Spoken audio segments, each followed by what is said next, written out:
This is the original Club King and still hits harder than half the new releases today.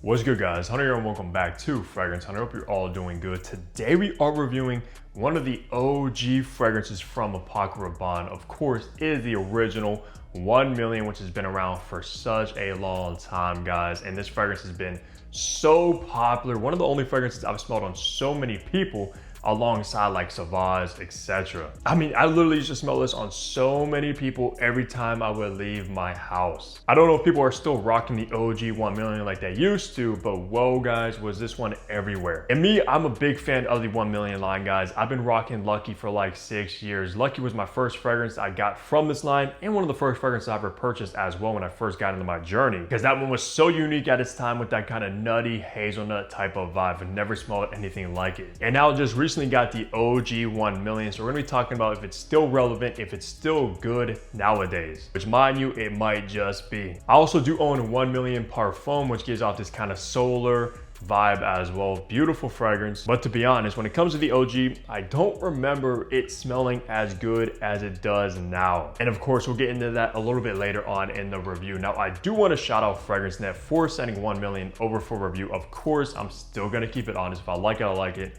If I don't, I don't. It's as simple as that, and you guys already know the drill. Plus, of course, when it comes to FragranceNet, they're one of the best discount websites in the game, and I've been purchasing from them for over 5 years now. So if you want some of the best prices on designer, Middle Eastern, and niche fragrances, check out FragranceNet. Also, is this still Paco Rabanne, or did they change over to just Rabanne, which I believe they did, because it only says Rabanne on the bottle. But I'm still gonna say Paco Rabanne because that's what I'm used to and that's what I know them as. Now let's run down some information. So 1 million was launched back in 2008, so it's getting close to 20 years old at the time of this recording, guys, which is insane to even think about that. It's been around since 08. But to be fair, this is pretty much a timeless kind of modern classic fragrance now.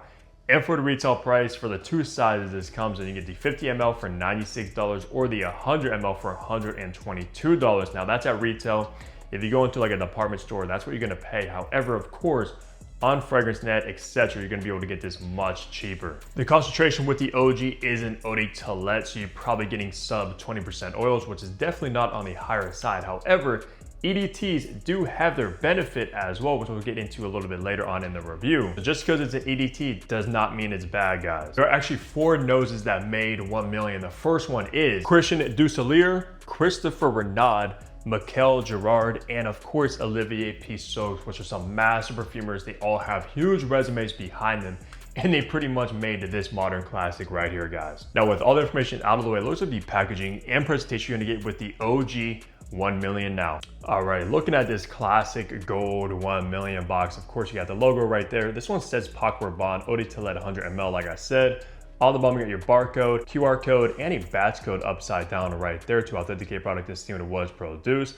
All your ingredients and information on the back, these are made in France, and you got that P for Paco Rabanne, the logo up top. So take a look at this 1 million gold bar, which has got to be one of the most iconic, recognizable fragrances in the entire game. Of course, 1 million right there with that huge plaque, Rabanne on the bottom. On the bottom of the bottle, you got it etched in all your information and probably a batch code. Actually, your batch code is inked in on the back. Nothing on the back, you can't see your juice color, which is nice. You got the R or the P, or actually they changed it to R for Rabanne instead of Paco, so I believe they are transitioning to just Rabanne as well. But yeah, one of the most recognizable, iconic gold bar bottles in the industry, guys. In the top, you got mandarin orange and peppermint. In the mid, you're gonna find cinnamon and rose. And in the mid, you got amber kettle and leather, and this will be classified as a sweet spicy. So let's spray this, test out these atomizers. Which, by the way, guys, some of the worst atomizers in the game. I'm not a fan of this. I'm not a fan of the robot bottle either, guys. Some of the worst. I hate these atomizers, but hey, not the biggest deal at the end of the day. So let's remind myself of the classic.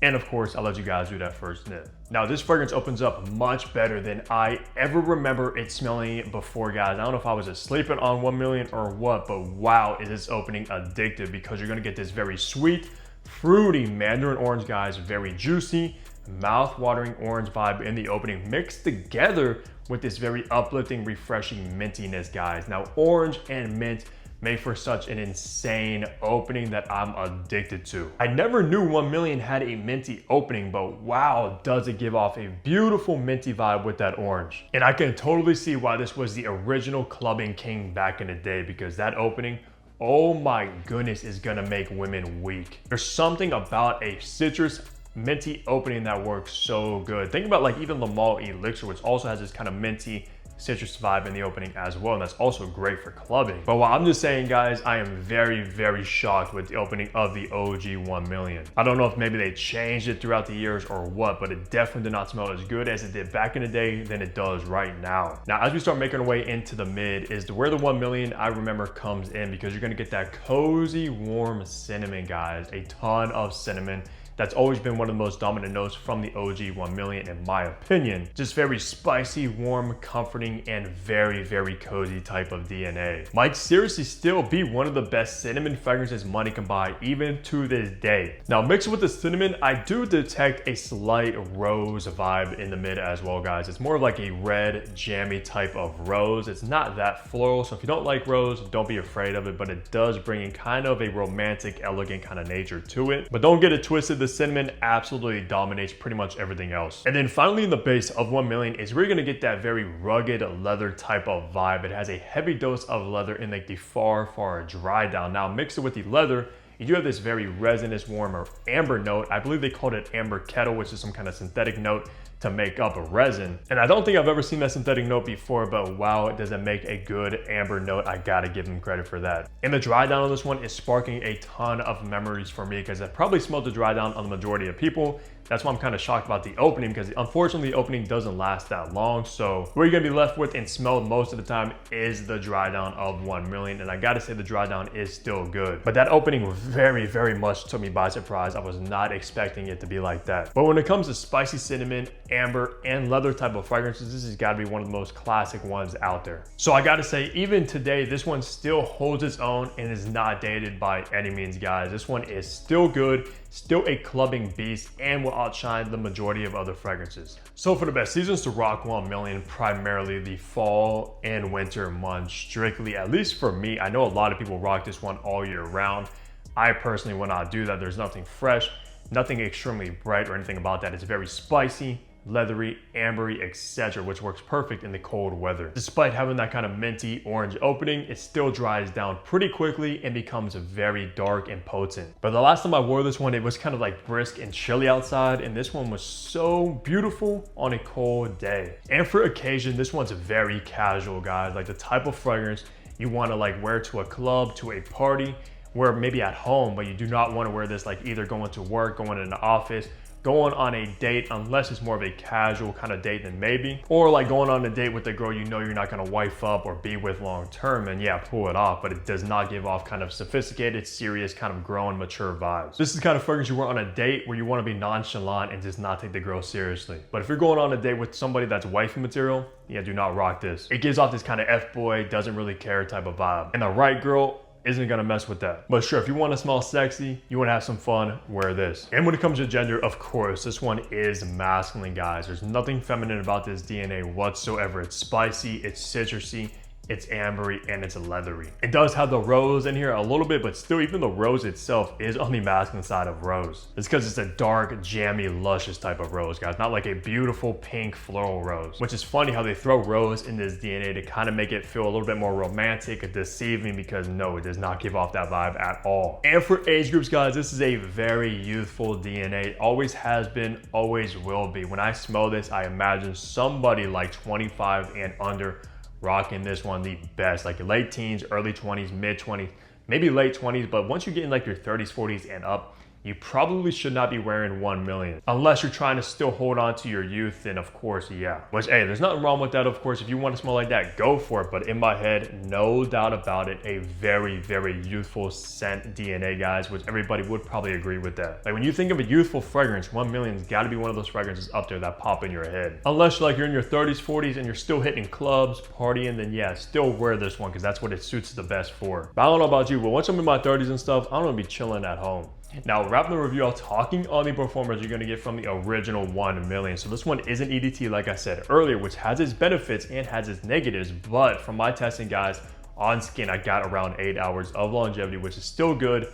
It's about average for the concentration, or even maybe slightly above average for an EDT. This is because I'm telling you that synthetic kind of amber base really drags this one on for a fairly long time, up to that 8 hour mark, like I said. So we'll get you through the majority of the day, especially if you apply this one before going out for the evening time. You're gonna be set perfectly. Maybe not expect this one to still perform once you take a lady out that you pick up from a club and bring her back to your place. You might want to reapply it at that time. But guys, when it comes to the projection with this one, loud, room filling projection, always has been with 1 million. This is one of the strongest designer fragrances, still pretty strong to this day, which pretty much means any room you walk into, you're pretty much gonna fill up the entire space with the 1 million scent profile, guys. Everybody around you is gonna smell you, even if you see them with your eyes.